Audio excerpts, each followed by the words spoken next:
ঢাকার ধামরাই উপজেলার সুয়াপুর নান্নার উচ্চ বিদ্যালয় মাঠে শুক্রবার বিকেলে অনুষ্ঠিত হল জাতীয়তাবাদী বিএনপির যুবদল ও ছাত্রদলের আয়োজনে এক বিশাল জনসভা।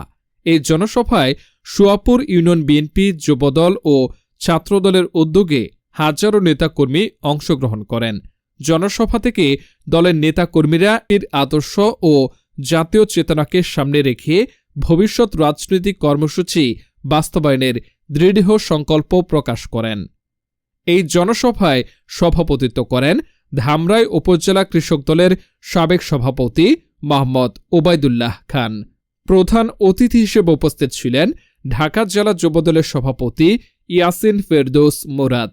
তার বক্তব্যে তিনি বলেন, দেশে গণতন্ত্র পুনরুদ্ধার ও জনগণের অধিকার প্রতিষ্ঠায় বিএনপি যুবদল প্রতিটি স্তরে শক্তিশালী হয়ে উঠবে।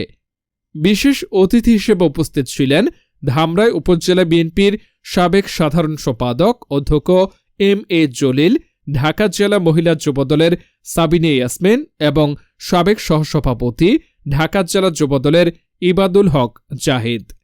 প্রধান অতিথি ছাড়াও অন্যান্য বক্তারা জনসভায় উপস্থিত নেতাকর্মীদের উদ্দেশ্যে বক্তৃতা দেন এবং বিএনপির নেতৃত্বে দেশের স্বাধীনতা, গণতন্ত্র ও জনগণের অধিকার প্রতিষ্ঠার লক্ষ্য দৃঢ়ভাবে ঘোষণা করেন। এই ইউনিয়নে ধামরাই থানায় বা কোথাও কোনো জায়গায় আমরা একত্রিত হতে পারি নাই। এর জন্য আজকের এই সমাবেশ।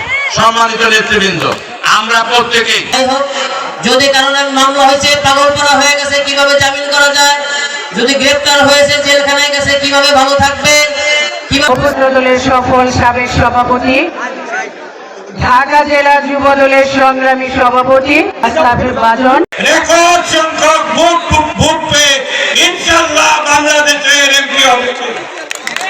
আপনাদের জাতীয়তাবাদী যুবদল জিন্দাবাদ, রাষ্ট্রপতি জিয়াউর রহমান অমর হোক, দেশ বেগম খালেদা জিন্দাবাদ, আগামী দিনের রাষ্ট্রপতি তারেক রহমান জিন্দাবাদ।